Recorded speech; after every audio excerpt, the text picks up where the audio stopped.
Ladies and gentlemen, boys and girls, forwards, midfielders, defenders, goalies, coaches, and yes, even referees, welcome to the longest running soccer show in St. Louis history, STL United Soccer Sunday, presented by the Pastor House, a St. Louis tradition supporting St. Louis soccer forever. Today's show is brought to you by our friend Mark Niemeyer at NGK Law Firm. Remember, everyone needs a lawyer sometime. Russell here today, joined by our wizard reporter Josh McGee, producer extraordinaire Super Ted Williams, and here is your host, the irrepressible Tom Schwartz. Irrepressible, huh?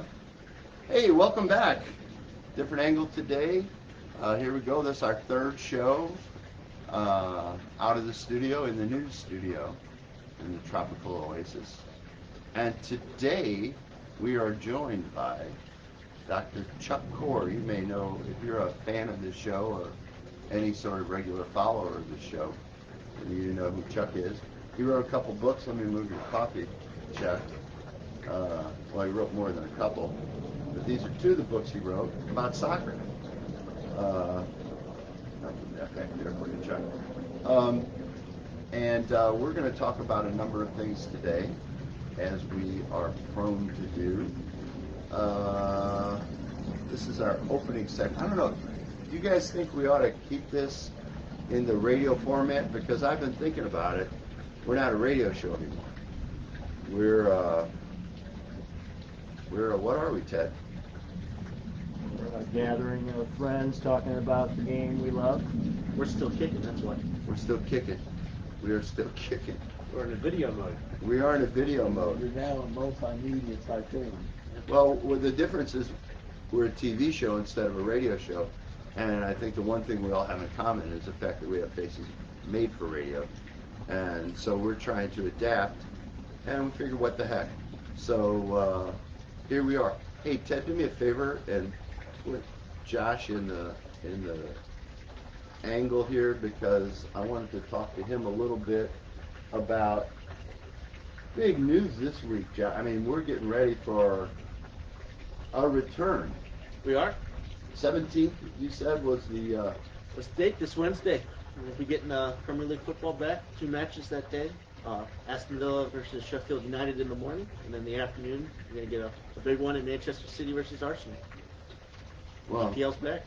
That's great. And so the games aren't going to be on... Games are back on NBC Sports Network, so there'll be matches all, I don't think not on Thursday, but Wednesday, Friday, Saturday, and Sunday, and then we're off and running with matches basically every day. And as far as I know, I looked through the weekend slate on television, and NBC Sports got all the games. And oh, yeah? NBC's got their normal Saturday, the big NBC. So we don't have to buy extra program? Nope. It's as if it never left. Holy cow. So all the games going to kick off at the same time? No, that's the interesting part. They've kind of staggered it most days, where even again, it's not like a normal match day where you have like 5 or 6 matches. Like right. I think the most actually is going to be 4 on Saturday, but they've spaced it out pretty good. There's 3 on Sunday. There's 2 on the upcoming Friday as well. So it'll be pretty spaced out. Even the Merseyside derby's on late on a Sunday. Exactly. Unusually. It's going to be a little bit different, and obviously, again, I think it's just kind of for the benefit of people watching or people having to, work big matches still. But no, it's still going to be exciting. It's still going to be, pretty much the same. You've seen it with the Bundesliga, and La Liga came back this weekend to critical acclaim and looked fine. So I think the Premier League will follow suit. Russell, when does Liverpool play? Liverpool play their first game next Sunday. That's the Merseyside derby at Everton. What time? That is the late game. I think it's 1 like o'clock. 1 o'clock. Yeah, 1 o'clock. Our Local time. time. So that's 7 p.m. Sunday night in England. One of the Sunday matches going to be on NBC, real NBC? Yeah, on NBC Sports Network. Usual thing? No, I mean... You mean the Saturday game as usual? Probably. Yeah. I think, West Ham well, could- no, the thing is, given the fact There's of, no other sports. of what they don't have, why not have it on regular NBC on one of the Sunday matches too? I mean, That's what I'm thinking. Right. Why not NBC jump into it? It would be nice. I think even when normal sports were occurred, especially on a day where they don't have the NFL until the night, you would think they'd put something on just to give it competition. You know what I was watching yesterday with my friend, the two NGK Law Firm? Oh, I got to say nice things. about NGK Law Firm. I promise that if we ever broadcast it again, I take back all the horrible things I said about him. And That's a lot of things to take back. That's a lot. And we don't have the time today. Right. It's going to take a couple of years, Tom. But it's a good start to say he is a great guy. That's all I got to say about that. Gonna mail it in or do it longhand? No, this will be fine because he doesn't have Facebook.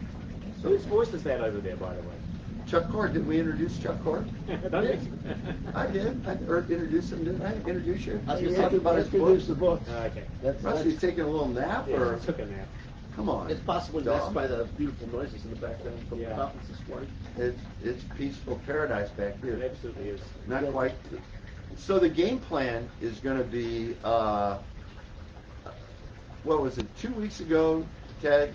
3 weeks ago, you said, let's do a Facebook Live again. And so we did a Facebook Live again. And Chuck's our first guest, right? Yep. Chuck, what do you got to say for yourself? Well, first of all, I'm clearly honored to be your first guest, but this is the best appointed studio, I'm sure, in St. Louis. Yeah. No question. It's the sports bar I always wanted to have. Complete with the bird feeders right behind us. Oh yeah, watch out, we might get dive bombed by Where's the bartender? the bartender. Sally's taking a break. Yeah, like she really did that.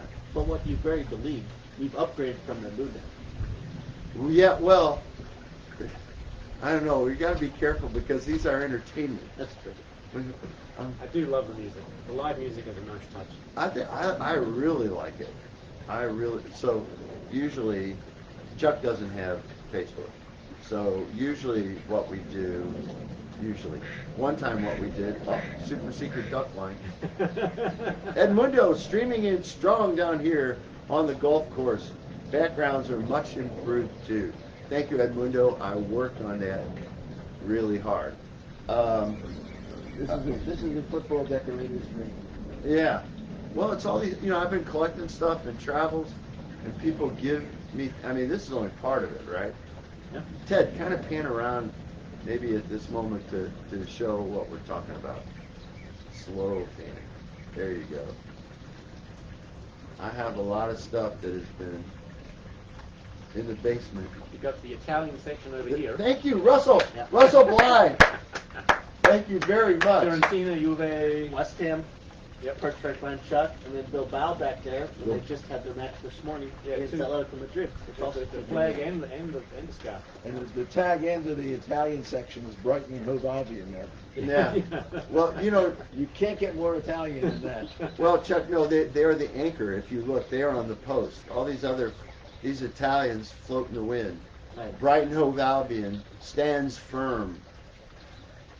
Well, that's Oh, one sorry. description of Brighton and Hove Albion. Yeah, I got a lot of stuff actually I got from Chuck Korr here today. We had you may have shown the South Africa. And they got the A-League represented here. Russell got the A-League, bringing his own stuff. Look, next week, Josh will have 30 Chelsea things, which is okay. Well, I'm bringing my Liverpool stuff, so. That's totally okay. Oh, I got plenty. Yeah, more than Chelsea if you need me to bring stuff. What are we watching Wearing my today, Tom? Swedish jersey. Well, today we're watching the German League. Josh, you just said something about the Spanish League started? Yep. Yep. This week it came back. In the Officially. scores, baby. Oh, we got scores? We got all this stuff. Detail for Barcelona played yesterday. We had Atletico Madrid this morning. We got Real Madrid later today. And we're right back into the thick of it with them as well. Well, okay, because that's really good. Let's go over to Josh now because we're going to talk about the Premier League first. Do you want to talk about do you want to talk about the Premier League first? I don't have the Spanish League down here. What do you want to do? No, What do you want to do? Premier League's fine. Okay. I was just going to go, throughout the show, just mention what's coming up over this course of next week. So I said Wednesday, you have Aston Villa versus Sheffield. It's going to kick things off to get people back into what's going on with all the teams. Aston Villa right now is currently in the relegation zone. They're in the second to last team. Almost everybody's in the relegation zone. True, now. but they're legit in it, so they do have a lot more work to do. So But they are not officially relegated at this point, are they? no, yeah, there's Right. a lot of matches still left Right. to go, but Which makes it, every game's a playoff game. right, exactly. Every game counts to everybody. And on the opposite side, they'll be facing a team in Sheffield who are fighting to potentially make it to the Champions League? Question mark. They had a great season before this pandemic, and for being a side that just got promoted would be an excellent story. So two contrasting teams were more there at the table. Then you move into the match with the bigger teams, Manchester City and Arsenal. Arsenal trying to do the same thing, fight for a Champions League spot.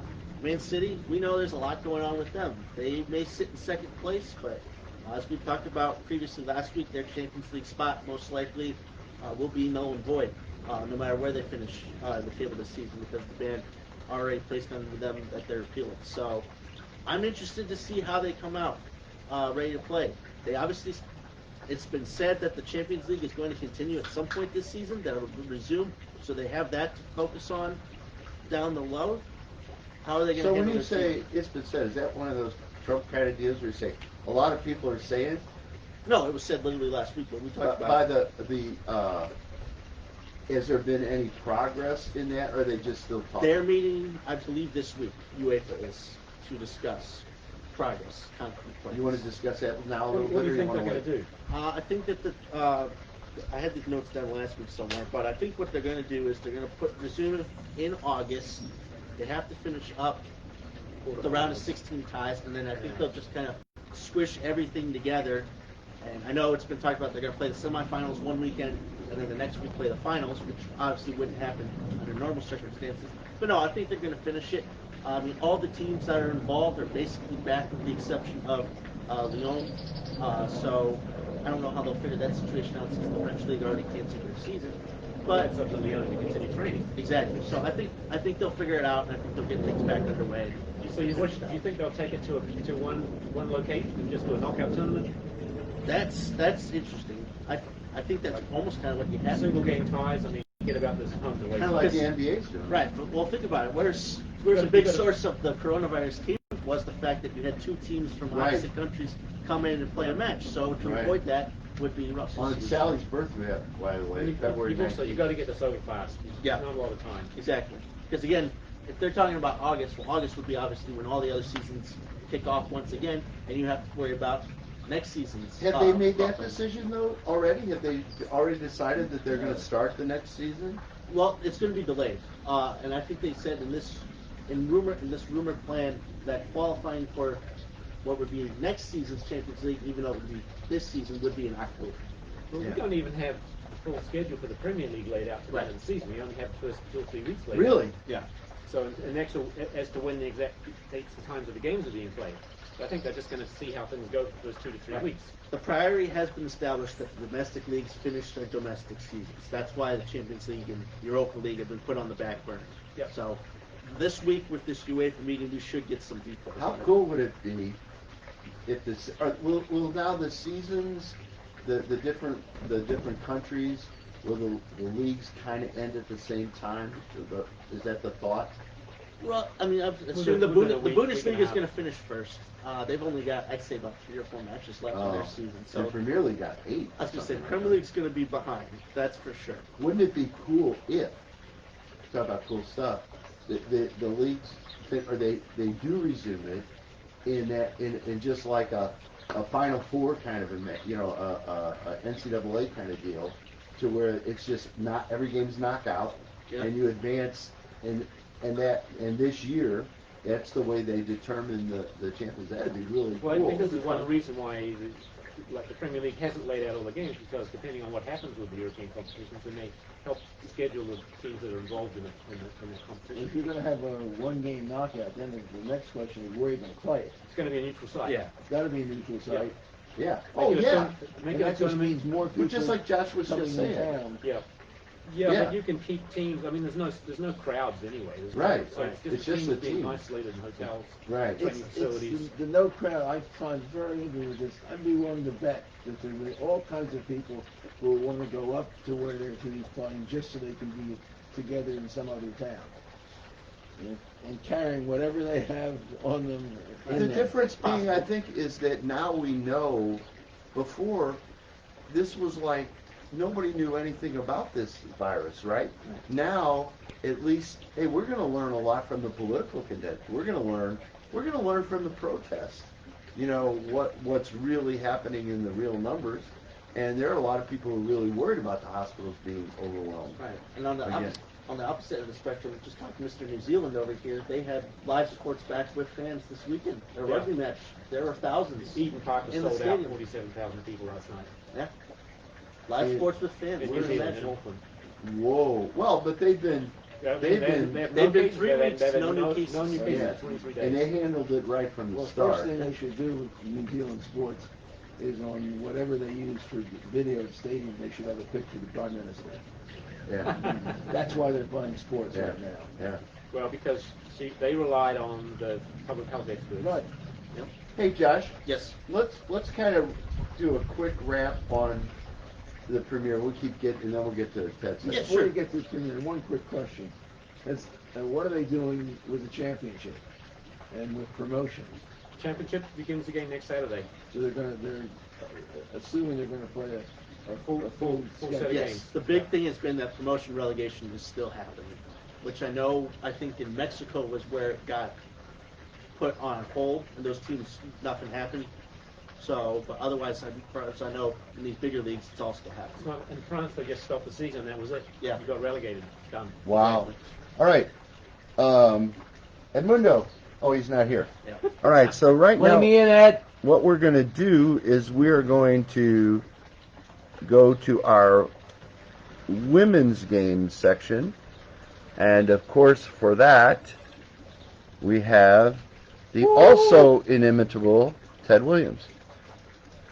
Ted, what you got for us? All right, so NWSL is poised to be the first team professional sports league in America to resume play. 13 days. Saturday, June 27th, their first slate of games in the NWSL Challenge Cup will be played. It's a cool opportunity for them. Those matches will be on the CBS Sports family of networks. I'll share more information as the time gets closer. But a couple of notes about that event. Megan Rapinoe has decided that she's not going to play. She's citing mainly that she's no spring chicken, and this short lead up to playing competitive matches, she's a little concerned about trying to prepare her body for matches in this short window. You know what? I don't blame her. If she's fit for the Olympics in Tokyo, if it happens next summer, I'm fine with that. Kristen Press, who's another U.S. Women's National Team striker, has also mentioned that she is planning to participate. Excuse me. I've been exchanging lots of messages with my pal Dan Lauletta from Equalizer Soccer. He and I have had several phone conversations over the last month. I'm not altogether upset about either of those players not participating. I think it will help feature some of the other players within the league. And the other thing I said to Dan is, Vlatko Andonovski is going to be there with a notebook, and he's going to be taking copious notes about the players that are fringe to the U.S. Women's National Team player pool.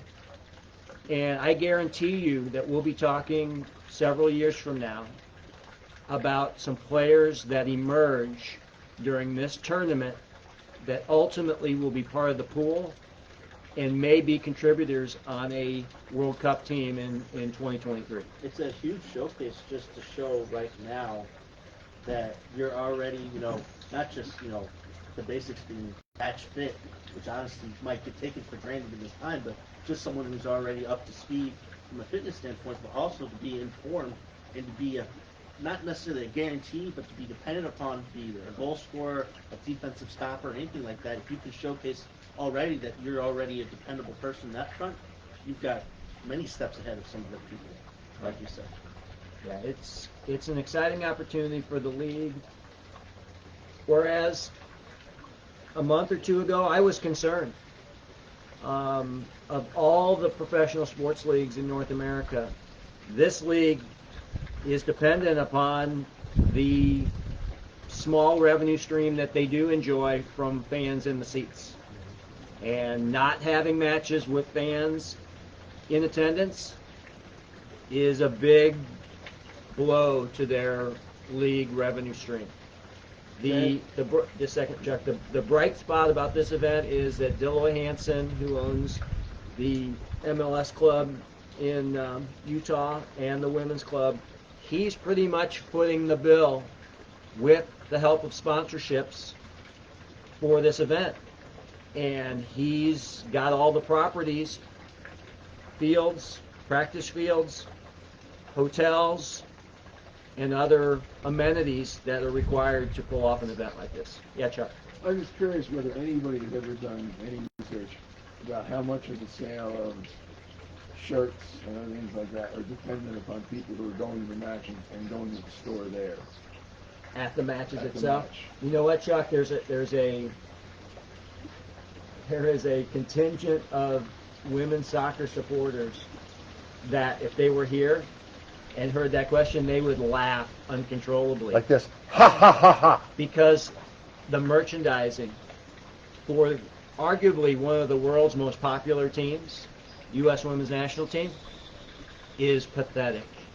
You go to events and you literally cannot find enough merchandise, or it is not tailored, specifically tailored for the individuals who support the team. I will tell you a fact.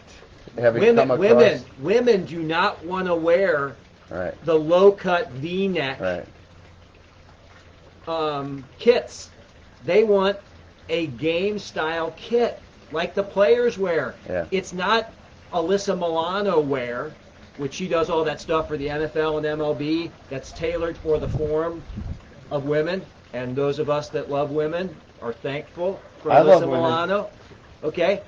But when you're talking about fandom, women want to wear the kit that Megan Rapinoe's wearing and Becky Sauerbrun's wearing, to the point where you can't even get a women's national team kit from the 2019 World Cup with the World Cup insignia on it, which Wow. they wear afterwards. And they also have a gold star that signifies they're the reigning World Cup champion. So you who cannot does get that, that. Nike? Nike. And our friend Jen Cooper in I might Houston. point out that you're wearing a Nike shirt. Right. It's a Our- Nike hat. Our friend, it's all swag. Sitting in a Nike chair. Nike sponsors UNLV baseball, so of Yeah. course they're on all that's their a shirts. really good shirt. Platform. I mean, Nike provides all the stuff for college teams. Yeah, like no doubt. that. Why not? But guys, Jen Cooper was merchandising at a retail store in Houston called Soccer for All. She knows that game.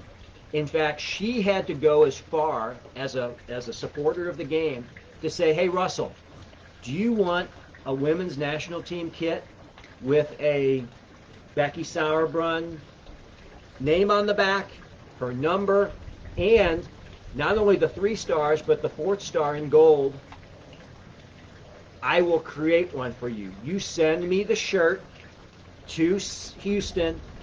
She'll do all the embroidery and send it back to you." I mean, that's what it came to. That people like her that love it are like, "Hey, I know you want that." Nike is so short-sighted about the runs, and being in logistics, you don't order that merchandise So you need last week and get it this week. Yeah. There is a lead time. This means Nike's not willing to do things on the come. Right. Well, guys, think about all those comical and somewhat sad photos of some kid in Senegal wearing a 2004 Cardinals World Championship shirt. Well, we all know they got swept by the Red Sox. But whoever Well, I was literally trying to think. Wait, what did I miss? whoever makes those shirts made a bunch for both. Sure. And they're in boxes. Yeah. And when the game's over, they pull out the Red Sox shirts and they say, ship these shirts to UNICEF. Yeah. They just donate them and they end up in anywhere. Exactly. I've never My seen one of guess those. is I the like kid it. wearing that Cardinal World Series. Right. Couldn't care less if you told him. Right. This, this is an American baseball team shirt. Right. That's all that matters. It's from America. Well, here's another little side joke on that, is that if you work in manufacturing or an industrial environment, you have the need for rags.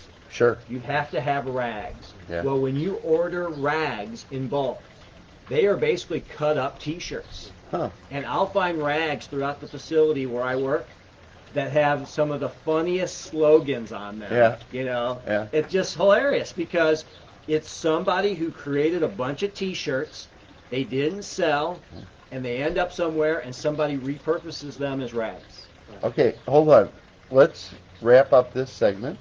Yeah, I got 3 more minutes. Well, I mean, let's get to it. I'm looking at this clock. You've got to quit that. I'm looking at my That clock's digital. fast. Okay. I'm looking That at my clock's fast digital for some clock. reason. I'm looking to referee this. Right. Yeah. 9:56, Okay. baby. All right. So it's 9:56. I'm gonna Right. set the clock. Okay. Awesome. So, other things about the women's game. Do you have anything? Well, I was gonna maybe you're gonna talk about this. The draw did happen, correct? Yeah. We got the groups. As a fan, matchups. What are you most interested in checking? You know what? I'm Just happy to be back. Equalizer did a whole podcast about it, and my friend Dan Lauletta wrote a whole article about it. I started to read it, and I'm like, I don't care.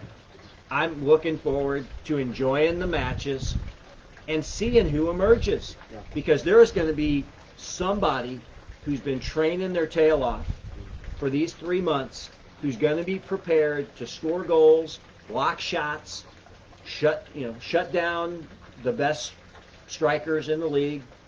Who knows? Everybody is concluding before it all happens that the North Carolina Courage, who is the odds-on best club in the league, that they're going to dominate this. Who knows? They might not. I'm looking forward to it. Just the play on the pitch and seeing the competition. I mean, these are my favorite athletes in the world. Okay? I've started to watch a little bit of European female soccer, women's soccer, but North American women's soccer is my favorite sport right now. It's true, the Frauen Bundesliga is underway, so Yes. why not? The other thing that's coming up is the selection for the 2023 Women's World Cup. So Right. Coming up in 10 or 11 Yeah. days. It appears as if New Zealand Australian joint bid is They got the highest, is becoming the odds-on They've favorite. got the highest ratings in FIFA. I mean, if you throw in the way that the COVID-19 has been handled in that part of the world, I mean, in the circles that I follow social media-wise, everybody's been clamoring for that country to be the host. For who? Australia, New Australia. Zealand, to be a joint host. And when one of your best players in the game is Chelsea FC star Sam Kerr from Right. Australia, Right. it makes a lot of sense. No on that doubt. front, too. No doubt. Who knows? I may be taking my first international trip down under. We'll Get your see. passport now. I am. Cool. So, all right, I'll leave you with this. There's lots of good content to listen to. It's not related to match play, but it's related to some of the brightest and most interesting athletes in North America. Check out Equalizer Soccer. Check out the Mix Zone. And, they've got some good content right now with some of your favorite players. So, Do you have the bell? Yeah, I got the times ready to go. Well, hit them. Might want to I divide don't them hear up. it.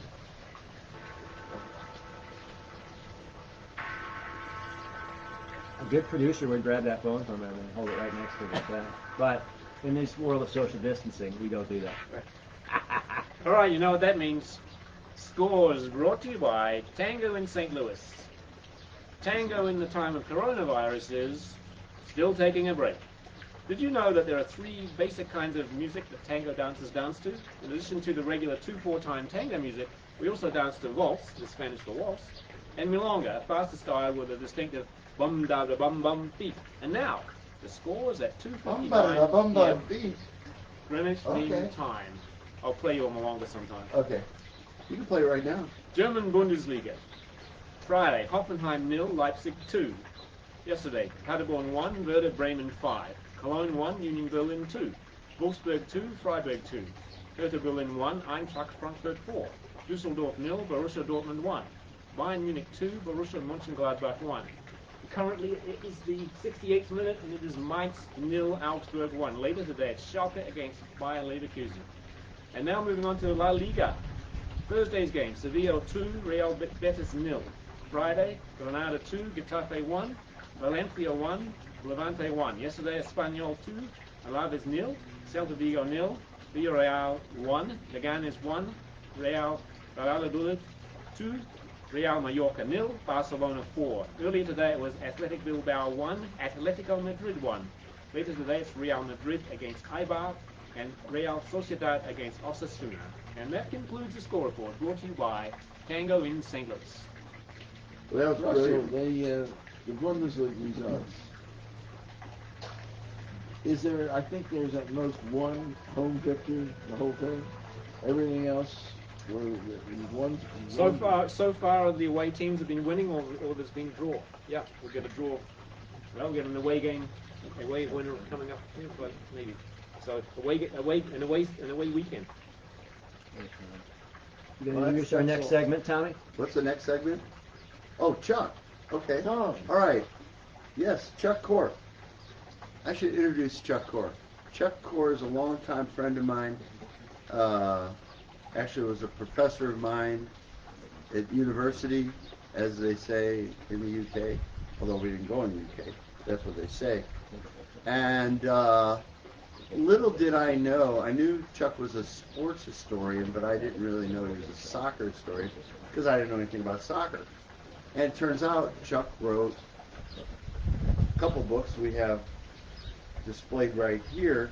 One of them was on West Ham United. And one time, Chuck was at Channel 4 doing like a new news kind of thing or something about World Cup, maybe. I don't know what it was about. And a friend of mine, Dan Dillon, guy who used to be with the show, said, "Hey, you should come down and meet Chuck Korr." You know Chuck? I know Chuck Korr. So Chuck and I talked. And then flash forward to getting the radio show. Chuck has been one of the first, and Ted, would you say the most regular guest we've had? Yes. Often, with a possible exception of George Vespi. But that's not bad company to be in. I'm sure. And Chuck wants to, what do you want to talk? You got something, different kind of football thing you want to talk about? Yeah, there are a couple of things. Very quickly, the last thing I did as far as writing anything was a book about the political prisoners in South Africa and how they use soccer to sort of more or less keep themselves alive and keep some sense of respect. And the book follows a film that was made a couple of years before that, made in South Africa. It had Hey, wait. The book followed the movie? Thank you, Well, Ted. Somebody's paying attention. So Exactly. that whole thing with the Monty Python guy saying we're waiting for the book to come is the real deal? When I've done talks about it, I can guarantee you the first question every time is how closely did the film follow the book? And the answer is not at all. That's classic. And people say, well, how can it not? I said, well, the film came out in 2008 and the book came out in 2010. So how closely does the book follow the film? Pretty well, since the two of us who wrote, I and my co-author in England, and the premiere of the film was in Durban. The FIFA, when they had the draw for the World Cup, about a year before that, 8 months before that, Sepp Blatter asked us if it would be all right for him to premiere the film during the draw. There are only reporters from 147 countries there. Said, yeah, we can. Said, can you get the film done in time? And the producers, yeah, I think we can handle that. Yeah. So its premiere was in South Africa, but the only, the main showing, the premiere showing in the U.S. was as part of the St. Louis Film Festival.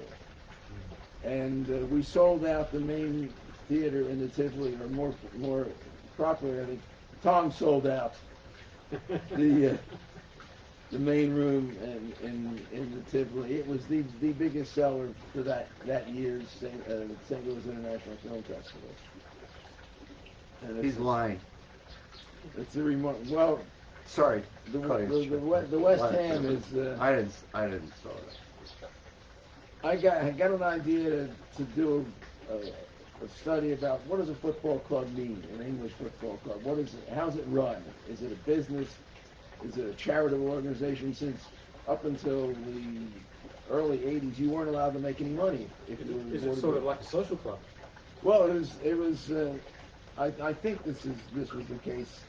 By 1975, if you looked at the 92 clubs in the football leagues, about 80% plus, probably closer to 90%, had origins either as church teams, industrial teams, or social teams. And West Ham, of course, is an industrial team. And the idea was you start a football club because sports builds character. And what that meant in the English sense is sports was supposed to keep guys out of pubs and away from labor unions. And if you look at the crest, the West Ham crest, they're crossed hammers, but they're very distinctive hammers. They're the hammers that ironworkers would use. Because anyhow, that's the background for the work. I've gotten along the way really lucky. I got to go to 2 FA Cup finals. Saw the first year that Liverpool was trying for the treble. They lost the FA Cup final to Man United. I was in London for another reason in 1980 and stayed for a week longer because West Ham was in the Cup final then, and I not only got to see them win the FA Cup. There was a guy in front of me. He was 80 years old, looked like he was in pretty good shape, and he stood up and waved to the fans before the match started. Because this is the guy who played in the 1923 Cup final, the first Wembley Cup final. He played for West Ham that day, and I'd interviewed him for the book, and he got this huge ovation. They focused the camera in on him, and over the years, that's also accounts for the connection with the World Cup and with FIFA. It's been a strange run for somebody who I have played soccer for roughly 36 minutes in my life. When I was teaching at Stanford, and we had a Sunday morning pickup basketball game, and I was walking away from the gym, walked by a field where at that time it was strictly foreign students who were playing soccer, and one of them said, "You want to go on and play?" I said, "Don't have a clue as to what's happening." He said, "Well, you could probably catch the ball. We need a goalkeeper." Typical American. Yeah, so I said I played my 30. Finally, I could say typical American about you. Well, after however 50 years or whatever. It is almost 50 years. Yeah. But a couple of things came along with West Ham. Up until they were bought in the most recent time. Give me that top sheet.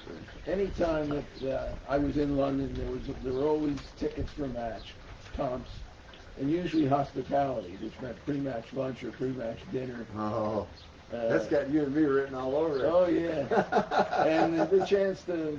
Well, I had a friend at UMSL. Actually, he left UMSL to go to Emory University. He was over in London for a year. And I had him, took him out to his first football match. Actually, they were living in Cambridge. He and his wife came down. His wife went on to tour something in East London. Jim went to the match with me, and we got the pre-match lunch, and somebody showed up a little late, walked around the room, apologized to everybody, and then said, the guy wore a kind of, well, we'll put it this way, not a bespoke suit. And what does that mean? Custom tailor. It wasn't custom tailored. A bespoke? A little ill-fitting. Yeah. But you would call someone who's wearing a tailor. You're familiar with that? Yeah. Yeah, I've never heard that. I Oh, like that. well- Well, if somebody's bespoken, this doesn't mean they're well dressed. It means they're Ill-mannered. no, they're taking. That's somebody's wife or I something. mean, spoken for. Spoken for. Yeah. Say it again. Bespoke. Bespoke. I've never heard that. I love Yeah. that. I want to know who this was. Well, that after the match was over, then my friend and I met his wife for a drink, and she said, "How was the match?" And he told her how wonderful it was. And then he said, "Oh, by the way, Muhammad Al Fayed sends his regards." Oh, jeez. So Muhammad Al Fayed is who? Was who? Well, he owned Harrods, Yeah. and it's his son who was killed in the crash with Princess Right. Diana. And he was not bespoke. Not hardly, and he owned Fulham at the time, Yeah. and that's who the match was. Wow. And he was a character in and of himself. You know, it's little quirks like that that have made all those years worth of research a lot more fun. I mean, I love archival research, but this is a lot more fun. But everything's changed now. Oh yeah, I mean, it's a huge business. I mean, people coming from all over the world. I mean, I'm amazed when I see pictures of the stadium now, and you see the banners hanging off, and it used to be all the little other towns nearby in Right. England, and now it's Sydney. Spurs, Austin club or whatever it is. Right. Yeah. You know. well, I think you can make a pretty good case that the two people who've changed football more than anybody. One is an obscure Belgian second division footballer named Bosman, Yeah. but the other is Okay, wait. Let's because we We need do to know have who people this that is. check in that aren't familiar Well, with even what the Bosman rule was. Well, Bosman was a player whose contract had expired, and he wanted to sign with another team, and the team that for which he had played claimed that they had in perpetuity rights to him. Kind of like the He's the Kirk Flood. Flood. The difference is, Which, by the way, Bosman won his Ted, space and Flood didn't. Ted is an expert on women's soccer. Chuck is an expert on the whole Kirk Flood situation and Marvin Miller, et cetera, et cetera. You wrote a book on that too, right?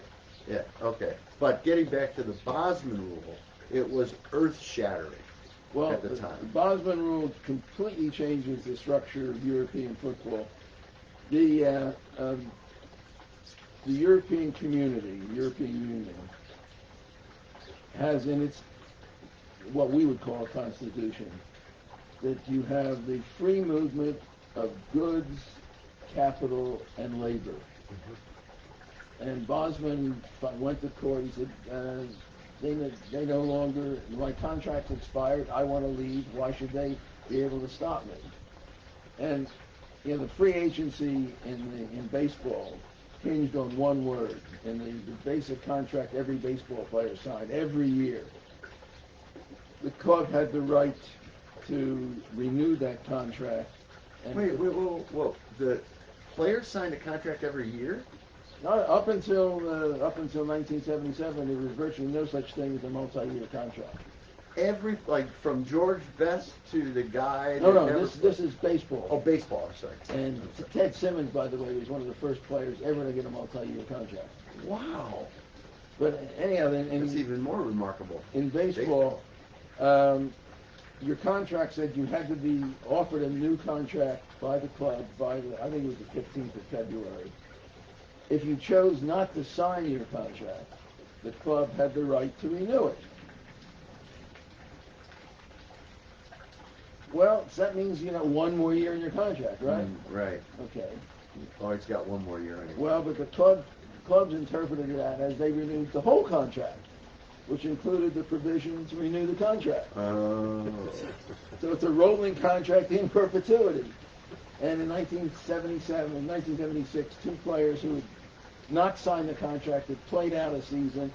Their contract was renewed, and they refused to accept it, and they said they would take it to arbitration. And those were Andy Messersmith and Dave McNally. One pitcher who was one of the 5 best pitchers in baseball. The other was the guy who retired. And that's a guy I want to be. And this goes on for months, and there's an arbitration hearing, and the arbitrator said to the negotiator for baseball, So, look, the rules, strict rules of labor arbitration, you cannot tell the participants how you're going to rule. So I can't tell you anything. But I can tell you, if you force me to, if you don't negotiate and you force me to rule, your guys are going to be really angry. And the couple of days before Christmas in 1976, he issued his ruling. It's, I don't know, about 20-some pages, and it all boils down to one word. What's the definition of the word one? Number one? And he said, well, you have the right to renew the contract for 1 year. And he said, I'm sorry, but the word one means one. Right. And the whole structure of baseball that had started in 1878, the reserve clause started then, just falls apart. Now, let me go back So to... almost 100 years. Yeah, almost 100 years. And, but we'll go back to where this whole thing stems from. Bosman is one. The other man who changed football more than anybody else, I think, was the Lord Chief Justice of England, a man named Taylor, who, after the disaster at Hillsborough and others, Mrs. Thatcher, the Prime Minister, came up with a scheme where, in order to go to a football match, you would have to have a government-issued ID. And let's go back to the time. These were pretty raucous times in English football matches. Well, it was, let's put it this way, it was at minimum uncomfortable. Yeah. I mean, people used to delight in telling you just how bad the facilities were, how bad the toilets were, how bad the food was. But you were at least going to observe some sort of fisticuffs before or after the match. And a big contribution to that was a lot of the stadiums were standing only. Right. A lot of the, not just the whole, but a large portion of the crowd was standing only. You know why Lord Justice Taylor is important. Yeah.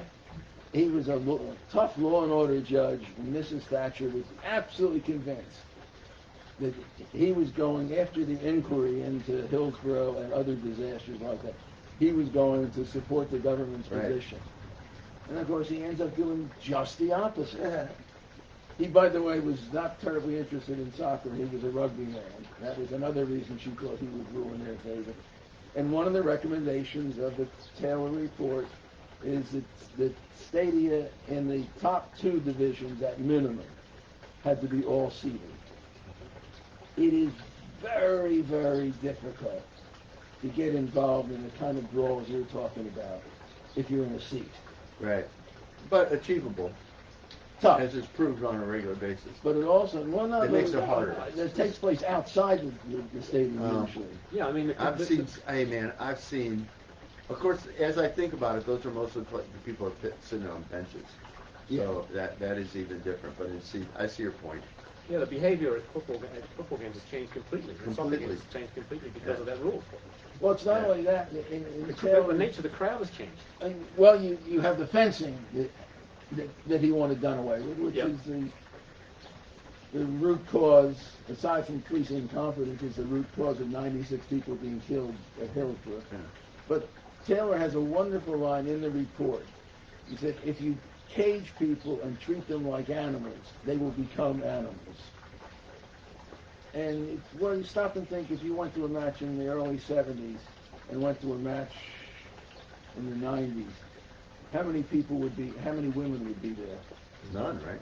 Very, very few then. Now, a significant part of the audience for top-level football, because the stadiums, some of them still might not be luxurious. Right. But there is no such thing as a stadium in the top two divisions that isn't reasonably well appointed. Safety is paramount. Well, I mean, so you have two people. You have a nondescript footballer and a judge who didn't care very much for football. And between the two of them, they changed the sport completely. Because they gave a perspective. They had a perspective. Sometimes people close to a sport or a situation can't fathom changing things because of, quote, tradition. I love how that Milan flag is hitting you in the head. Don't you think that's a nice touch? It's payback of someone did UNLV ever beat Milan? Is that a reminder of the time when the Vesta was thrown off the top level? It's probably payback for all those awful hotel monstrosities that try to act like they're Euro out in Las Vegas. Oh, that's a very good point. Thank you, Ted. So gauche. Yeah. So, hey, Chuck, at 10:30 we have to go to the most popular news segment on the show. Josh's top 10. Last week I'll put the polls on that.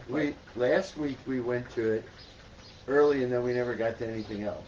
We've got 10 more minutes of Well, Chuck. no, Eight you got minutes. 8 minutes, 8 of minutes. Chuck. And I thought you wanted to talk The about the biggest, Roger. biggest sports story in America right Yeah, now. okay, the biggest. Clock's fast now. It's fast now? Yeah, Well, Ted's right. he wants it to be. Oh, we got 10 minutes. He wants it to be on. He wants the show to be on time. Right. So he's setting his clock ahead. It's kind of like me setting my clock I 20, understand. my I understand, but clock it's- radio. Now I 20 finally minutes get to ahead. It Worried started about out, the clock. started I out don't have 4 the minutes studio. slow, and now it's 2 minutes fast. Sorry. Well, there is. It's like my basket. Nobody noticed that I had a basket put in over there, and it's like. What makes you think nobody noticed? Well, okay, maybe know what? I didn't. nobody said anything. I didn't. I The forgot to two look. came over and didn't notice it. I had a basketball sitting on its own little perch in the middle of the thing, and the basket up and walked right by it, and of course starts blabbing about NGK Law Firm on the So, wall. did you make the first shot? The first shot I took, I made, but when I was showing off yesterday, I clanged it off the So, side. so where's Pressure was where's the free throw line markings? Got that in the works? It's there. If you look closely now, there's With the line? that black, just a black dot. I want some official markings. Well, it'll be official, all right. Officially, me. Any rate, I want to make sure. You're right. I should look at my thing, but this clock doesn't really work. See- but it's the only one I got that is like this. The funny thing was when Chuck was talking about his experience, with debuting the movie and talking to Sepp Blatter, I was waiting for him to say something about, Sepp wanting them to produce the movie, get it up to speed or whatever. And I wanted Chuck to say, well, yeah, if you pay us. Yeah, Chuck. What's wrong? Yeah. Where's the envelope? He was baby? handing out bribes to everybody, but Yeah. he should have been the ones. Although asking for maybe something. Chuck's trying to hide a little bit of the envelope. I always wondered why he said, well, Tom, when he first started coming to the show, where's the envelope? I never really, now I get it. Yeah. He was looking for the old Sepp Blatter No, envelope. that's the one with the disappearing ink. You got to take some lime juice Oh. on it to see what it really is. Well, no, You we asked just want about cash. what's Yes. happening. I think you can make a very good case. The biggest story in American professional sports right now is what is the NFL going to do vis-a-vis the players and public protests and social activity. I think that's been written. Well, I mean, the players have declared that the league is ours. No, that's why I agree with you completely, but that's why the question is, what's the league going to do? Right. I mean, right now, I don't know how many of you saw Roger Goodell's minute and 28 seconds, where here's everything we've done was wrong, we should have supported the players. Did anybody notice how he was dressed when he did that? Yep. No. Very plainly. Either a baggy sweater or a sweatshirt. Yeah, plainly. He was one of the guys when he made that message. I mean, he Where never was he? mentioned. Was he at his house, being interviewed at his house? Yeah, he was. I think. Because he was that's in, the way people are interviewed when they're at their house, right? They're not dressed up at all. Oh yeah, but Okay. but But this was intentional. And he- I don't follow that league. I don't talk about it. But something tells me that in any other messages that he delivered during this 3-month That's period, intentional. he was not dressed like that. Right. The only thing I would say about that particular video was is that it's a nice win for the players in terms of I don't want to say embarrassing Goodell in the league, but at least having him come on video and saying we're sorry we screwed up. I mean that's something. But what they're looking for is policy changes and to help them out. And as far as that goes, I don't know how much the league is really going to move forward because again the whole dynamic is that Goodell does not work for the players. He works for the owners, and the owners are quite content with the current system and how much it, takes advantage of the players. Well, there's two things that he didn't say anything about. One is he never mentioned Colin Kaepernick's name. Right. I mean, this is the ghost of Christmas past lingering over the whole thing. And the other is How long ago was the collar cap? When was he? 4 years ago. I think. So was he the active? But it was a year before that he was the number one guy, right? Well, he took his team to the Super Bowl. Yeah. But he wasn't on his knee that year. No. It was after he talked to a veteran about some. It's a great story, I think personally, and the whole thing, and to see the cops taking knee, whoa, this COVID thing is going to be just like before Christ, after Christ. I think in terms of the way everybody looks at everything. Well, we used to do things this way before, and the bad cops are going to find out about it, right? That this used to be okay, but not just because of COVID, but because of this year. You know, have you ever seen anything like these marches? Were you old enough? Were you alive during like victory over Europe in World War II? I can tell you where I was. Okay, where were you? VE Day. VE Day. I was in downtown Philadelphia with my mother. With a ton of people, right?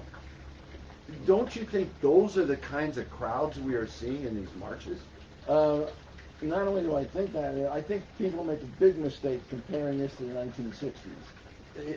This is much bigger. This is not only much bigger, it's more inclusive. Right. But more than that, there are specific issues. I mean, it's really hard to get people, other than the ones who are already committed, to get them involved in some sort of slightly amorphous idea of freedom now. Right. When you have the video of what's going on now, it's a lot easier for people to say, hey, I know what's wrong and I want to be part of the solution. Because I can watch it for 9 minutes. You know, I mean, it is. I'm so glad to hear you say that, because as a veteran, I'm not of those times. I don't have the years you. I was born in '50, so I keep trying to think of, you know, people talk, it's like the Vietnam protest. No, this is way bigger, way more diverse than because a lot of the Vietnam stuff was draft age young men and their fellows. You know, there were not families marching down the streets of Kirkwood. No, right. no. And the same thing with the civil rights marches of the roughly from '63 to '68. I mean, there were specific audiences for Vietnam marches, for civil rights. And they were big for the time because no one had seen anything like it. But this is just mammoth. Okay, let's. Yeah, Josh. I was going to say, just to finish that off, we're seeing both ends of the spectrum still, though. On one hand, we're getting policy changes where places and cities are banning chokeholds and they're implementing other ideas that the protesters have what people have wanted. At the same time, we just had the Atlanta police chief resign because of another young African American being shot. Progress is slow. So yeah, we're getting somewhere, we're moving somewhere, but we just got to keep going. The importance of sports and athletes in this. Oh yeah. I mean, they are the most visible people. Right. But I was reminded of a story from 1970 that I think it's true. If not, it's apocryphal and should be true. And this is after the murders at Kent State, and in the midst of the demonstrations, campuses being closed down, students trying to take control. Nixon and his chief advisors were in the Situation Room, right, following TVs from all over the country. And John Ehrlichman, who, by the way, was very bright. Oh, yeah. Ehrlichman came up to him, and remember, the story might be apocryphal, and said, "Boss, we got a real problem now. I just heard that some football players at Alabama are out demonstrating." And at that time, they were white. Not only were they white, I mean, you cannot find a state that would have been less prone. Right. But secondly, football players. Yeah. The basic core of his Southern strategy. Okay, all right. What we're going to do is we're going to bring this to a halt because this could go forever. Maybe That's we good. can continue some other time. You know what? We will be talking about this. This conversation between you two, you asking Chuck about where he was on VE Day. Yeah. I mean, we've got generations here sitting around. Right. And there's probably been a lot of stories shared among family members these last 3 months. Without a that doubt. Kids are like, I never knew that On because Zoom. nobody's talking Right. anymore. Right. You're absolutely right. I had one quick, I'll make it very quick. 2 days ago, had an hour Zoom conversation with an old friend of mine who's somebody who was in the class that I was teaching at Stanford in 1969, 1970. And we Awesome. got to talking about how similar it is, and most of all, how different it is. And I think Tom's point about just look at the crowd. Look from the get-go. I mean, this is not 1960. No, God, we are so far beyond. This is, I think, more profound than that. than I've had some great conversations with people I haven't talked to in years as well, Chuck. It's a time that if you're not reconnecting with people from your past, or you've wondered about someone in this information age, in this telecommunications age, find them. Yeah. Pay $10 and ask a private eye to find them for you and have that conversation. Wait a minute. Wait a minute. Who's looking for me? All right, at this point, we're going to switch finally to Josh's top 10 because I really enjoyed it last week. And did we even get to the final? Yeah. All right. I mean, Okay. So You remember, he loved it so much. Right. well, because I loved it so much because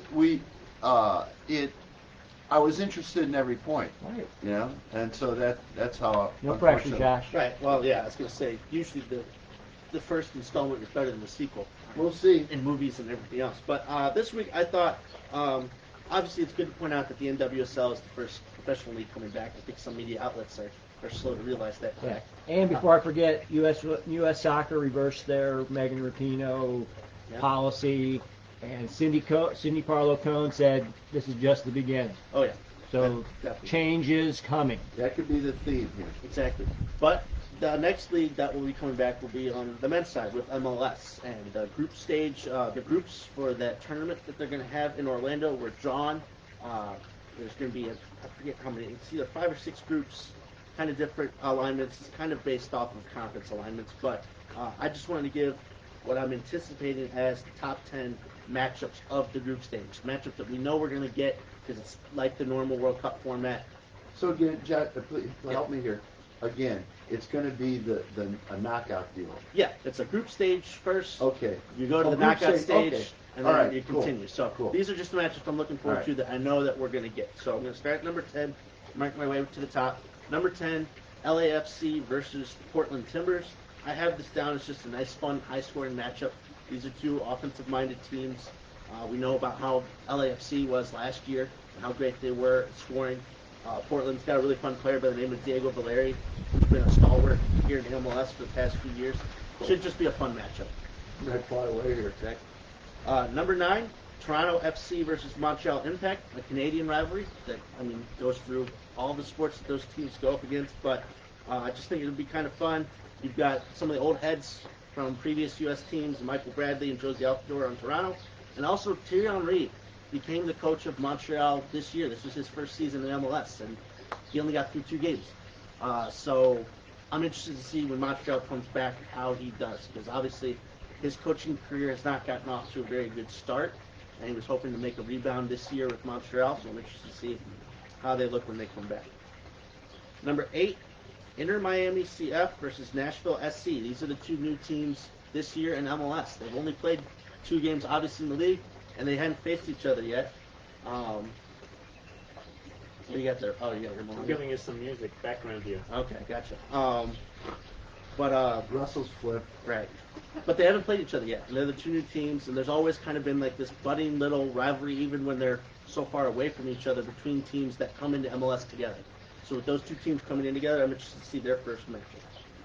Number 7, I've got Atlanta United versus the New York Red Bulls. To start the year, both these teams were unbeaten. They're 2 high-profile teams in the Eastern Conference. New York's been great for a long time now. Atlanta obviously won the MLS Cup a few years ago. So it'll be a nice high-profile matchup between those 2 teams. Number 6, NYCFC versus the Philadelphia Union. These were 2 of the top teams in the Eastern Conference from last season. They're in the same group. And again, kind of a contrasting styles. New York likes to play with a little bit of flair. And offense, Philadelphia Union, tough, gritty, defensive-minded team. Interested to see a kind of a rematch of 2 teams who were good last year.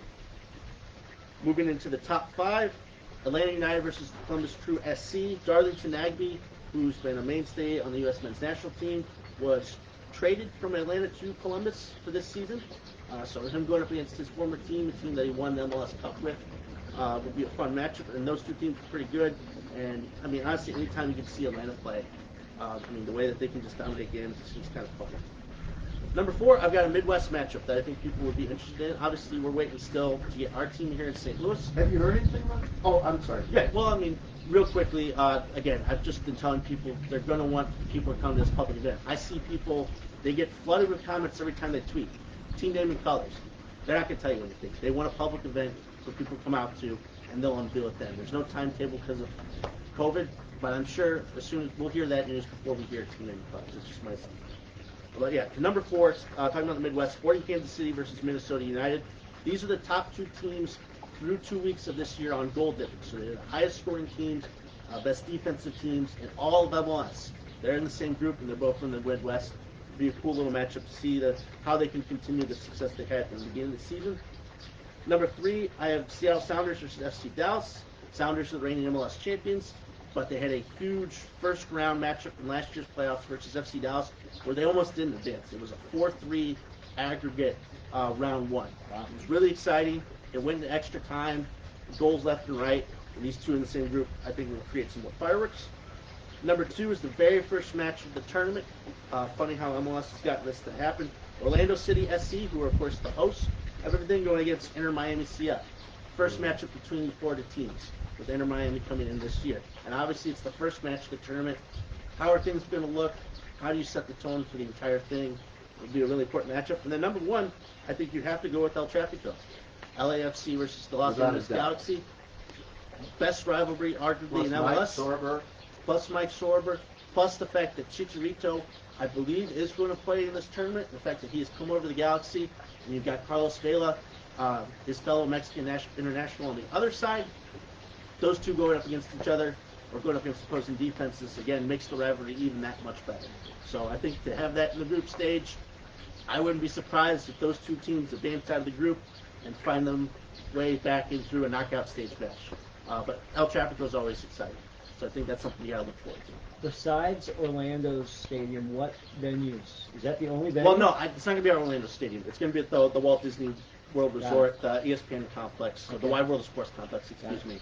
And there's a bunch of different fields there. Okay, and I had forgotten about that. Yeah. That totally makes sense. But it's an important detail because they're staggering the times to where they have one match at, I believe, either 8 or 9 a.m. local time.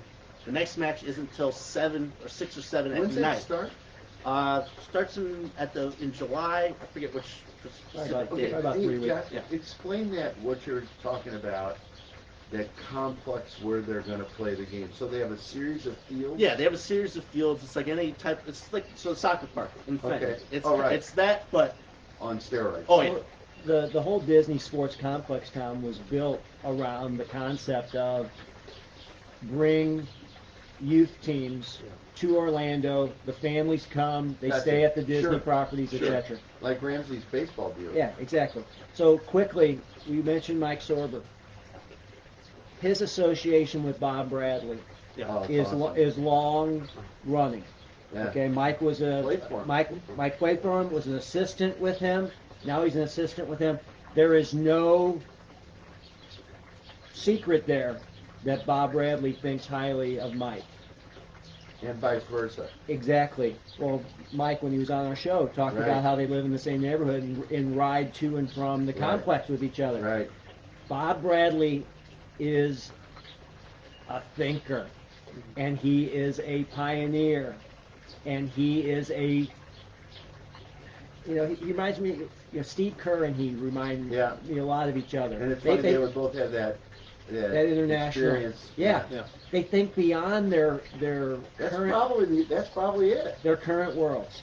So, all that being said, there are bigger and better things coming for our friend Mike Sorber. Oh yeah. His association with Bob Bradley is not being wasted by him. Right.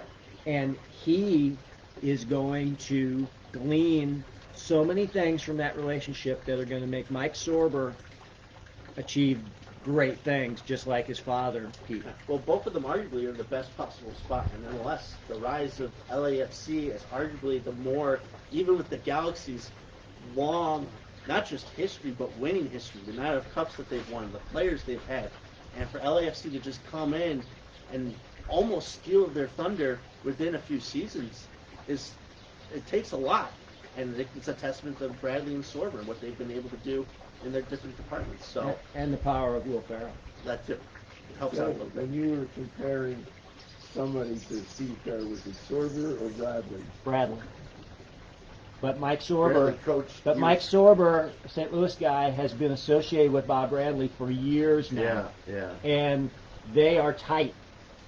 And It's not just associated. It's Mike has a really. I've heard this from him. He's got a and Mike, real. Mike grew up around soccer pedigree. Yeah.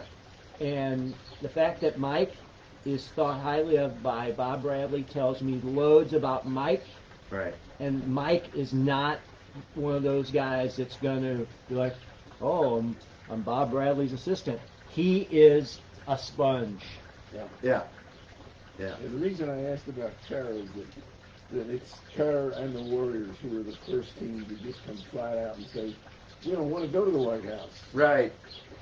I mean, they didn't get to turn down an invitation. Yeah. They made it quite Don't clear, bother. Don't bother.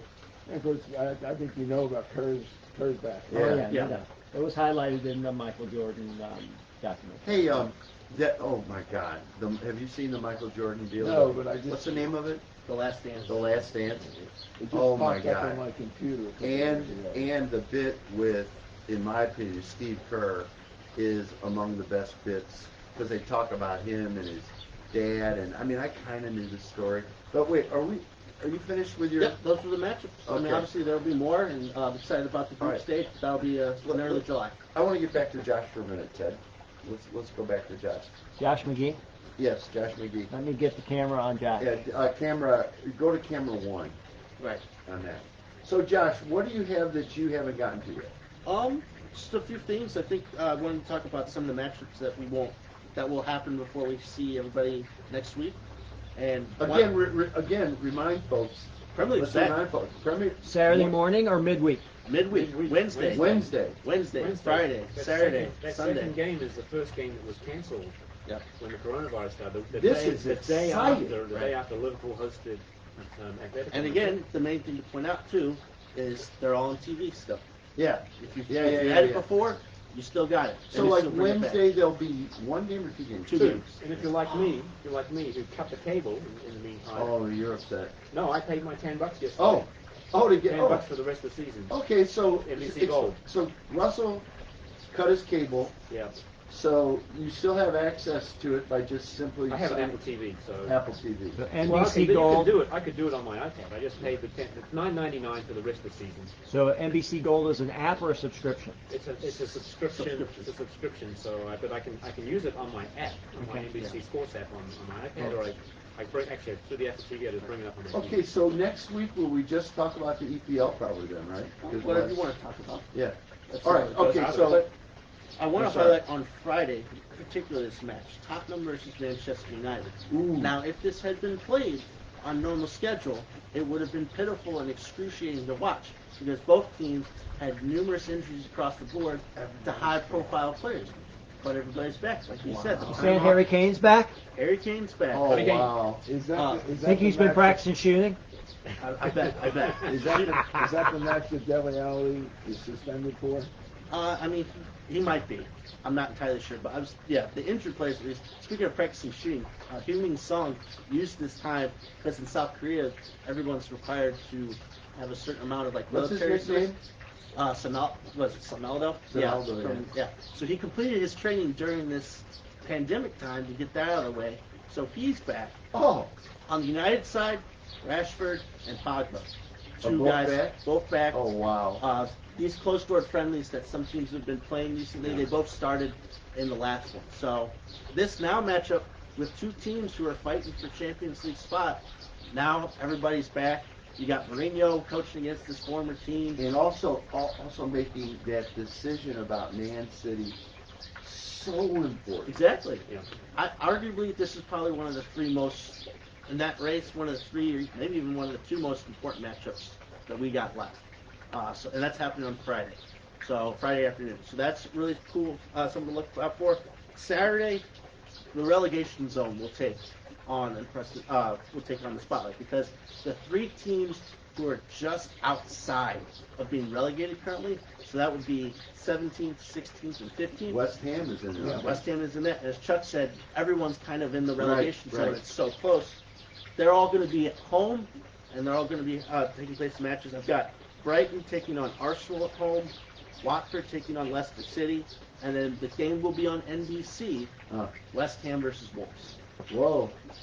Well, come on, you hammers. Exactly. Those So are also we gotta big games stay up. for the visiting teams. exactly. Arsenal and Leicester fighting for Champions League spot. So, look, Wolves fighting Even for Wolves, Champions I League mean, spot. Wolves too. Let's compare and contrast what we were talking about relative before to the United States. The NBA's going to do it. MLS is going to do it. Play all their games in one place. These games are in the various stadiums Correct. As you with can no fans. as you can see in the Bundesliga right now, one of the teams hosting currently. It'll be just as before. The teams will be in the stadium. I know there had been some type of fight for the Merseyside derby to be played at a different location, but Everton will be hosting like they normally would if the game had been on time. And yeah, the fans just won't be there, and there will be a limited, support staff putting things together, operations and things like that. Players will be spread out on the bench, and So I noticed NBC Gold's offering two versions of the telecast. One is natural sound and one is enhanced sound. Oh, right, So I want natural sound. I want the natural sound. Yeah. right. Yeah, I Josh, want- does Everton mathematically have a chance for Europe? I don't think so. If they do, it'd be for the Europa League.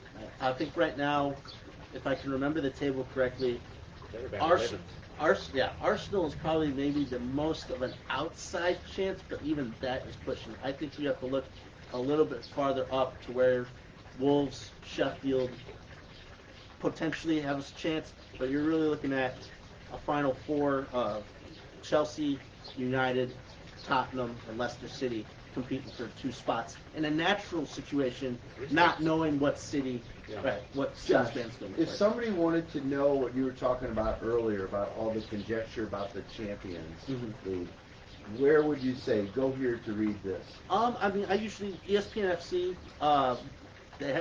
For ESPN, they have their own specific soccer site. They do a really good job of breaking down the logistics of these types of tournaments. I was reading their thing. Most of my MLS information came from an article detailing the setup of the tournament, the matchups. For the Premier League coming back, they've got some articles about everything you need to know before the Premier League returns. They also have those little 5 to 10 minute videos. Exactly. They get in studio and they've got a host and a couple pundits, and they'll just break down a topic for 5 to 10 minutes. Yeah. If you just want to know factually what's going on, just go to UEFA.com. That too. Yeah, that's a good Or point. the BBC football site, Yeah. Yeah. which gives you virtually everything you want to know in rapid form. Yeah. Okay, since the camera's on you, Chuck, we got about, I don't know, I'm looking at my We got about 10 minutes. All right, got about 10 minutes, and I want to talk, I want to make sure, briefly, is there anything that you didn't get to that you want to get to? You want to talk? Josh, are you finished? Yep. I'm sorry. Okay. Perfect. Russell? Yep. I Okay. just want to go back very quickly to Goodell's statement. It's gotten all kinds of press. The two things that were missing was no mention of Colin Kaepernick, but no mention of a single owner. And I will believe that the NFL is serious about playing a meaningful role when I see Jerry Jones and when I see the owner of the New England Patriots publicly say they support what the players are trying to do. I mean, Ted's right that the player sees the initiative this time. Chuck, you're going to be waiting for a very, very, very long time. That's for what that I'm to afraid happen. of. Kaepernick's name, funny enough, was mentioned by a coach, but again, it was in the past tense. We regretted not signing him. I think at this point, unfortunately, it has just been too long from a football standpoint to where now that fake narrative that they've talked about earlier on, saying, well, he's just not as good of a football player anymore, potentially now has become even a bigger issue to where people will use that and just say, well, too much time has passed, he's gotten too Geez, old. he hasn't things like that. competed they talk about guys all the time, come back from injury after being out a few months that you have no idea what it's going to be like till the action starts, because the action is so unique and the stresses and strains are so, you're competing against the greatest athletes in the world. Now, I still have no doubt that he could come in and still be better than the 15 to 20 or so backup QBs in this No league that are question about it. just completely awful. He deserves to have a job, but teams and him are not looking at it from that standpoint. He wants to start.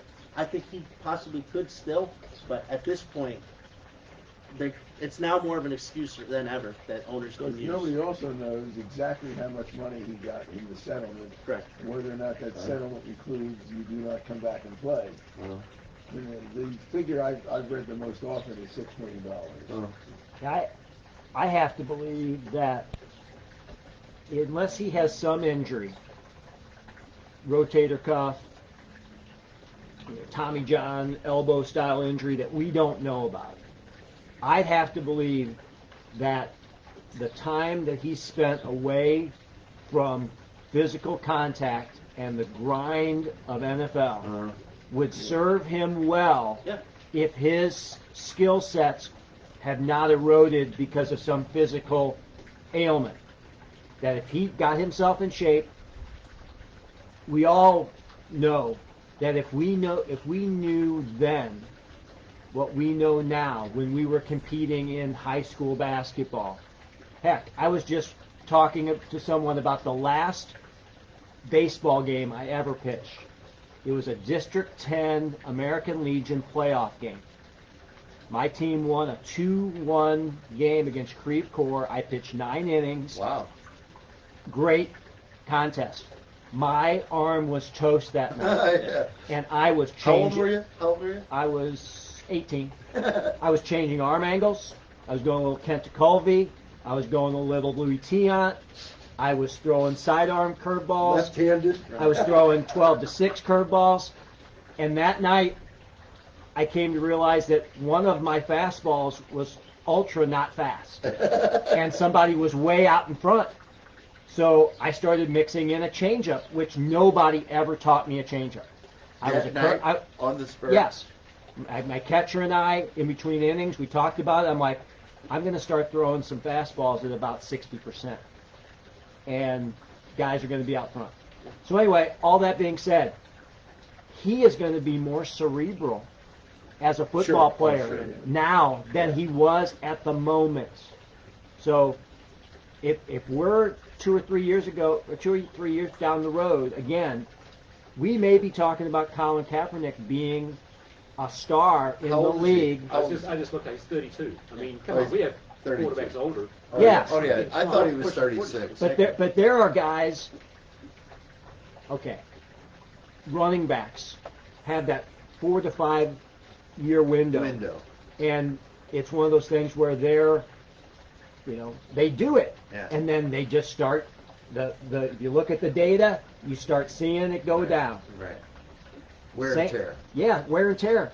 So stepping away for these years could serve him well if he's put in the right situation. Right, if he's got the Michael Jordan Look situation. at the two ways to describe it. Either he's got 4 years where he hasn't been able to play. He's got 4 years where he wasn't getting hurt. Right. And it's the second one around. And by the way, within the last couple of days, you remember Matt Futterman's book about players? Sure. He's got a wonderful chapter in it where he calls it the quarterback club. Oh yeah, we had him on the air. We talked about it. And when players were on strike, the closest the NFL ever came to a successful strike, the owners broke it by buying off virtually every top quarterback. Right. And as soon as they went in, well, now it's just the opposite. Some of the people who are leading the effort for the players to become socially involved are not only the quarterbacks, but the name that's been front stage center is Mahomes. Yep. And he is the picture of the league right now. He is the most marketable commodity they have. But it's interesting when you were talking about how much this upcoming year parallels the history of what happened with Kaepernick. 4 years ago, it was an election year. We had a flashpoint of him protesting, The league went That's one way a with very it. good point. Trump went the Yeah. other way with it. Here we are again in an election year. The flashpoint being not football per se, but a racial with George Floyd. How is the NFL going to react? Trump has already said his piece. We saw what happened with Drew Brees as well. How does the league now do this? Words were nice. The statement was nice. But how do they follow that up? Okay. It's an important point. Okay, I'm going to interrupt here because we're almost at 11 o'clock, and we can continue this conversation at a later date. Are we going to have one of those things like all the news shows where it's the extra? It's No. going to be FC, STL, Right. United, Extra FC, time. extra. No, everything after Come the on. first 5 minutes was Sally extra. can make us breakfast. We can go in and eat it, and we No, can. I have a Zoom call with the girls at 11. I've been listening to a BBC podcast, and when I've been out for walks, and they have the podcast, and then then they do this extra thing, and at the end of the extra thing, the producer's knocking on the door. Tea or coffee? Right, that's fine. Okay, Well, well, Tom, real quick, Yes. so I just want to get this in again. Today's a very special day in my household, and I know people that have concerns are watching, so I want to say something. I want to wish my mom and dad happy anniversary. They're celebrating 29 years today. all right. So, again, Good folks. happy anniversary to them. Although your Well, dad's it's a a little good weak day. in the trivia department. I don't That's a know. little It's joke, just, little right, joke. exactly. But no, it's a real happy day for them. Should be a fun day. Just want to wish them happy All anniversary. right, well done, Josh. Okay, quickly, we're going out now, and I just want to bring this up. We got to figure out a way to get this just from Facebook, so people like Chuck can watch it. Can we just put this on YouTube? Can we know? Yeah, we got a YouTube page. So can we just? Is there a way to take this and put it Well, on YouTube? you don't have to be a Facebook user to watch. I've been told that you do. Is that not true? I'm not sure. I sent my wife the same link that I shared to my Facebook account to her on her Chromebook. She pulled it up and she was Maybe able to watch because it. it's a Chromebook, because it's internet. All right. But- Regardless, here's what I want to do.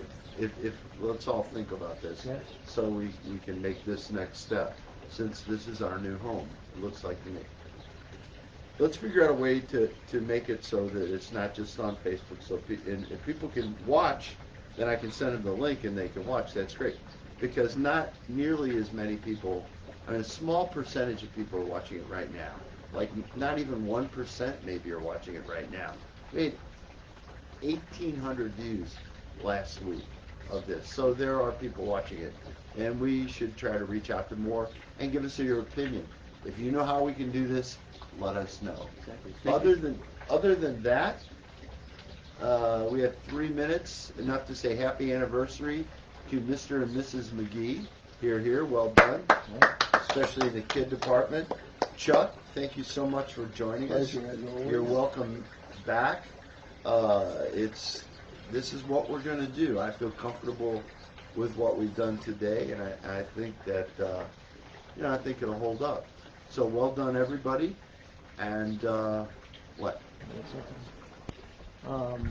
All of us know somebody in our world that struggles from time to time. Depression, maybe dependence. This has been a hard time Oh man, for folks who I have hear you. mental health issues, eating disorders. Can you imagine if you struggle with body image and you know how people are making love to their refrigerator right Yeah. now? Or okay? alcohol, man. Alcohol. Everybody's Okay. drinking more. And then, I'm not sure if you guys listen to 590 a lot. I know we're not on 590 anymore, but there are our local sports station, okay? Cam Jansen has been very transparent lately about the fact that he dealt with issues with opioids. As a tough guy in the Sure. NFL, Right. NHL, he struggled with opioids, and he had to deal with it. He became a different person, that he couldn't stop taking painkillers because he had a lot of physical pain. So I've seen some stories on PBS NewsHour. I think there was something on CBS Sunday Morning about it. Ask your friends and family how they're doing.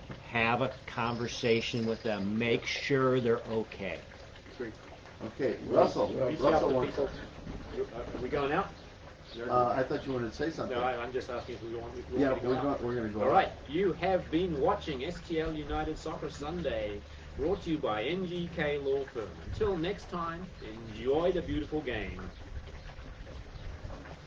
Bye bye.